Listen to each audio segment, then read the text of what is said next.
Hi guys, आज हम पढ़ेंगे कुमारी हिमालय के बारे में। कल हम लोगों ने पढ़ा था पंजाब हिमालय के बारे में। आज हम लोग पढ़ेंगे कुमारी हिमालय के बारे में। कुमारी हिमालय के बारे में हम पढ़ेंगे आज। देखिए, कुमारी हिमालय, पंजाब हिमालय हमने पढ़ा था। आज हम पढ़ेंगे कुमारी हिमालय। और कुमारी हिमालय यह सतलज नदी से काली नदी तक तथा मध्यवर्ती दूरी इसकी 320 किलोमीटर है। इंपॉर्टेंट देखिए, यह सतलज नदी से लेकर काली नदी तक तथा इसका मध्यवर्ती जो दूरी होती है 320 किलोमीटर है। यह उत्तराखंड में स्थित है।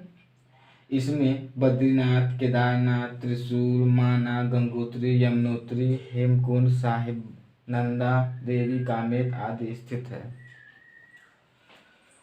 देवप्रयाग, कर्णप्रयाग, विष्णुप्रयाग, रुद्रप्रयाग उल्लेखनीय है इसी श्रेणी में। किसमें? कुमारी हिमालय में। दून घाटियां शिवालिक व मध्य हिमालय के बीच में स्थित है, जिसे हम फूलों की घाटी के नाम से भी जानते हैं।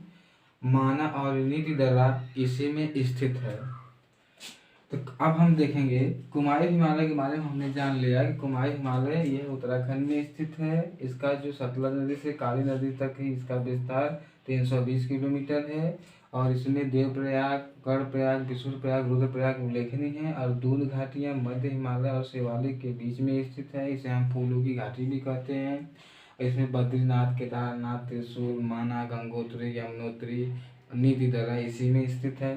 अब तीसरी हेडिंग है नेपाल हिमालय। और ये नेपाल हिमालय के बारे में देख लीजिए, इसी दौरान देख लीजिए, हम अलग से नहीं, इसी दौरान समझ लीजिए। हम बोल रहे हैं, आप लोग अच्छी तरह से समझ लीजिए और लिख लीजिएगा। अब हम देखेंगे कुमारी हिमालय के बाद नेपाल हिमालय। अब नेपाल हिमालय, जो नेपाल हिमालय है, इसकी जो दूरी है काली नदी से तीस्ता नदी तक है। इसका जो नेपाल हिमालय के बारे में, नेपाल हिमालय में काली नदी से तीस्ता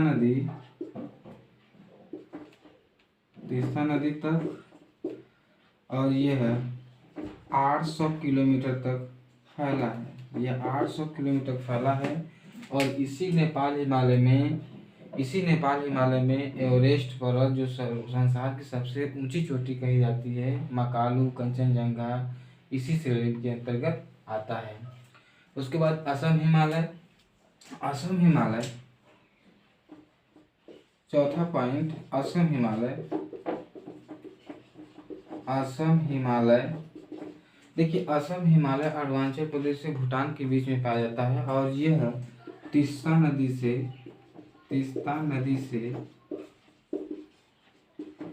ब्रह्मपुत्र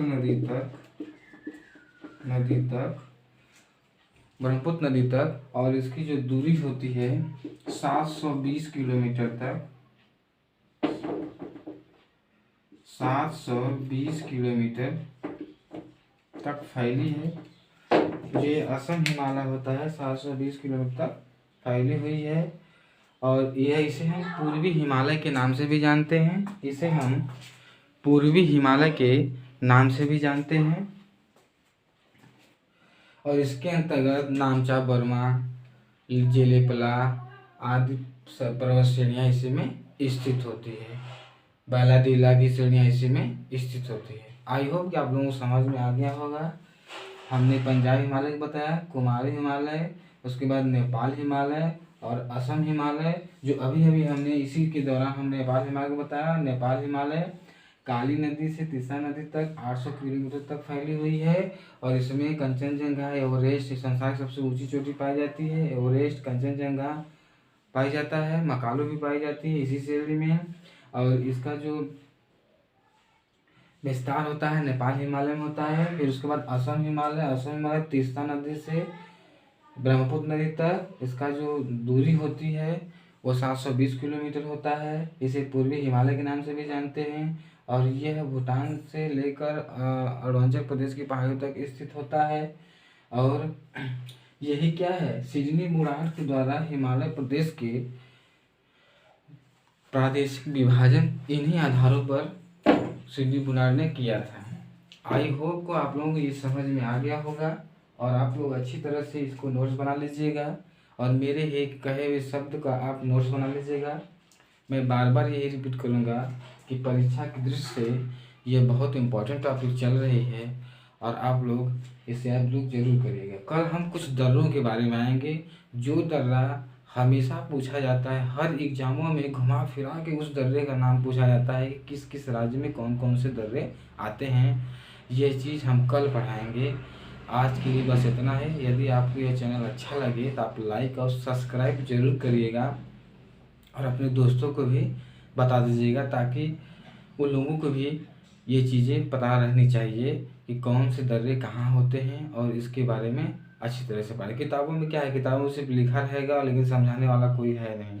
इसीलिए मैं यही कहूँगा कि आप लोग किताब पढ़िए और मैं जो इस को पढ़ा रहा हूँ आप इसको पढ़िए। इसको पढ़कर फिर जाके बुक पढ़िए, आपको जल्दी समझ में आएगा। धन्यवाद।